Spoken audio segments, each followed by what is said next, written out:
Well, I just finished breakfast at the Point Loma Cafe, one of my favorite breakfast haunts. I need to go back to the boat and I need to finish putting away all the stuff that I brought with me from home. And I got to do these two projects. Now, one of them is the float switch in the bilge stopped working. I discovered that when I came back to the boat yesterday.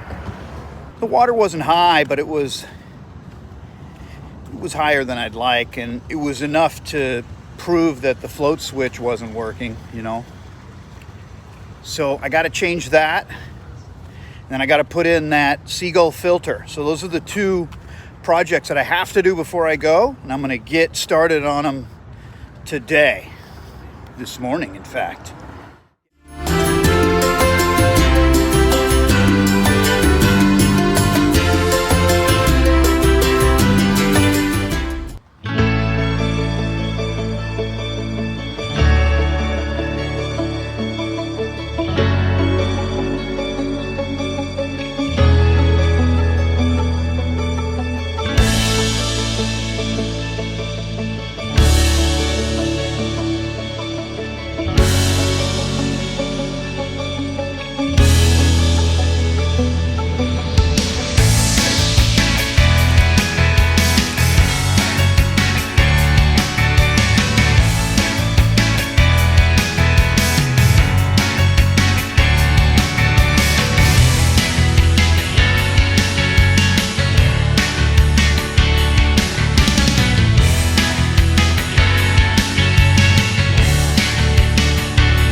It's cool, you know, to see how the Navy handles their housing situation. I lived in Coast Guard housing twice. Once in Alameda, and it was okay, and once in Puerto Rico, and it was outstanding. Yeah. So, but this, you know, the Navy, man, good funding, get you good living.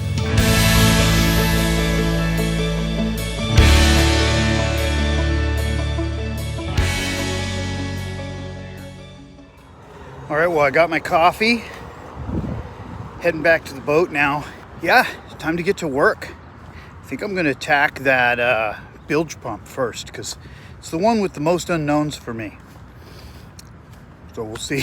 You can't see it from this angle, but the V-berth, it's a mess.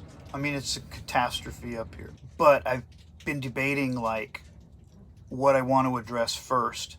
And the water is the most critical thing. If my float switch is not working, there are workarounds for that, but there's no workaround for not having fresh water to drink. So I'm going to devote my energy now towards putting in this Seagull water purifier.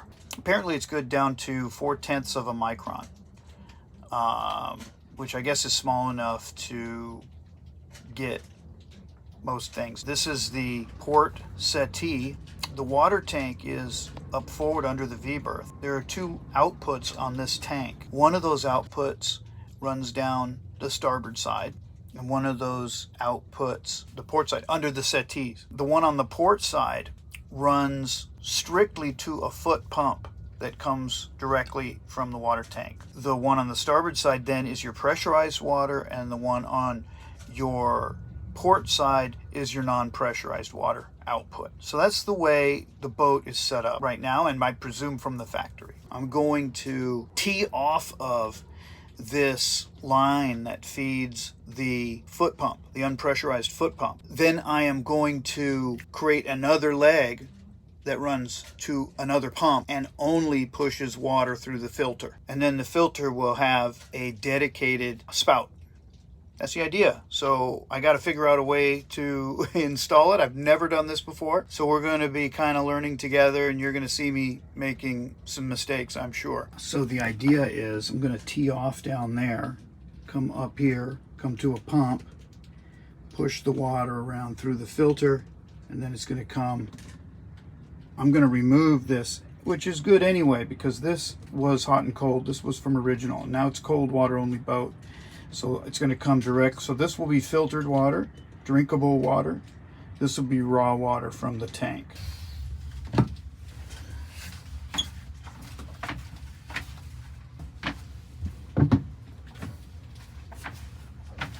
So on Frog's Leap, where the water comes out of the tank on the port side as it comes back to the foot pump, there's no valve on the tank. Stop the flow of the water. If you have to do this at sea, you don't want to lose all your water in the tank, so you need a valve. One of the things I did bring is a valve. We're going to put it together.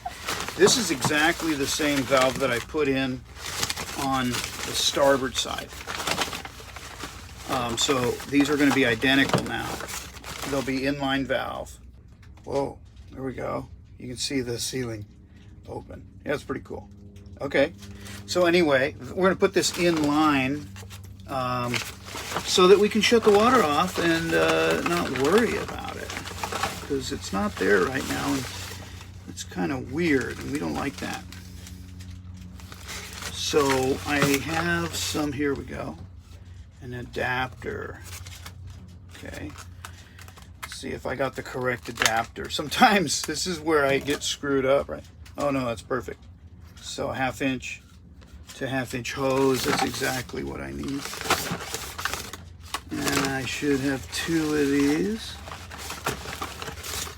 Here it is. Okay, so there we go. I'm gonna put some Teflon tape on here and cinch these together, and then we're gonna install this into the hose. This is the first step, right? Once I can control the water flow from the tank with this valve, then I can go ahead and do everything else that I need to do. So I got to do this first, so we're going to go ahead and knock this out. We're going to knock it out of the park. We're going to knock it out of the park, baby. Oh, I'm using OT fast tape. Normally I use the white stuff, but I found this at a place. It's gray. It's kind of weird. But it's the same, it feels the same as like the Teflon tape, so I'm sure it's going to be just as good. So let me go ahead and pull these out. We're going to add a little Teflon tape to each one of these.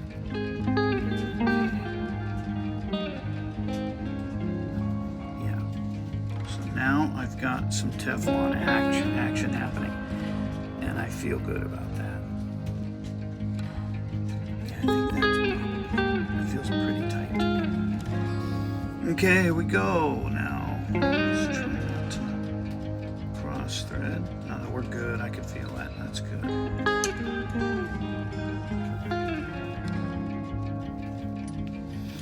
I thought it was weird that that tank doesn't have a valve. And maybe they're sold with valves now.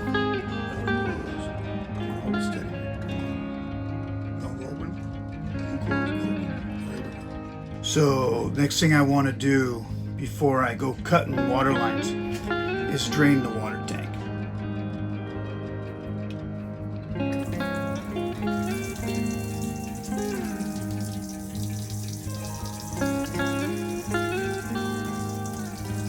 We're just going to go ahead and drain that whole water tank.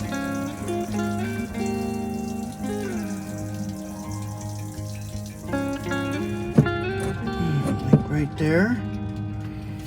I think so. Let's cut that. There it is. We got water everywhere. Come on back here, buddy.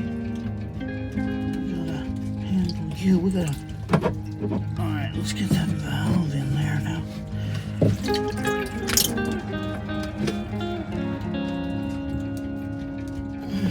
There we go. I'm gonna have to take off a little bit, maybe. Because there's not a lot of, so I think we're going to take off right there. Okay. Oh man. So right there.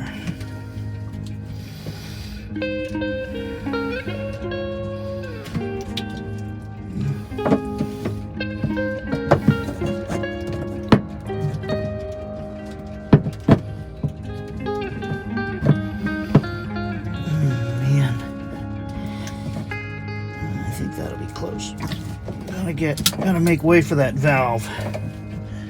So cut another piece out. There we go, that piece is gone. Now I just need to put the other clamp on here.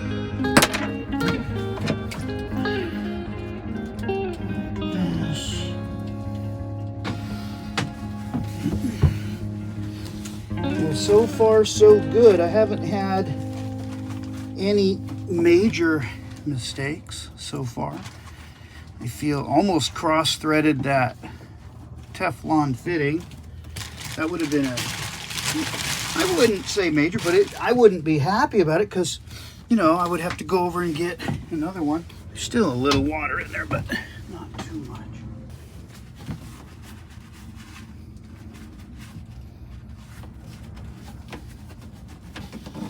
I mean, it's a wet job anyway. There's no getting around that. Okay, so that's pretty nice. That's pretty dry.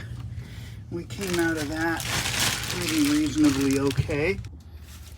All right, well, I've got the shutoff valve in place and I've got the valve in the off position. So now I'm in a good place where I can start building the infrastructure that will support this filter. Yeah, so big picture now, through that access right here, that's the shutoff valve now. So there it is. If we back out of there, you can see that the water line comes out of the tank from under the V-berth, comes down here. Now we have a shutoff valve.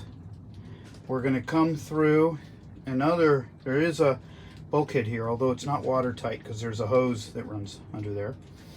And then the hose comes down here, and you can see I've got a little T kind of where I want to be. So this T will sit up like this, and then the hose will come out of the top, and I'll run it up along this bulkhead to a pre-filter, come around, and then we're going to have the pump over here and the filter right here next to each other. And then we're going to go in and out to here for clean, fresh drinking water. Yeah. Well, thanks for watching this inaugural episode of Sailing Frogs Leap. It's got a good ring to it. In the next episode, I'm going to continue tackling that filter install. I can't leave the United States without that. You got to know you're going to be able to drink the water and you're going to be safe, you know. And thanks for watching. Please subscribe. I'll see you when I see you.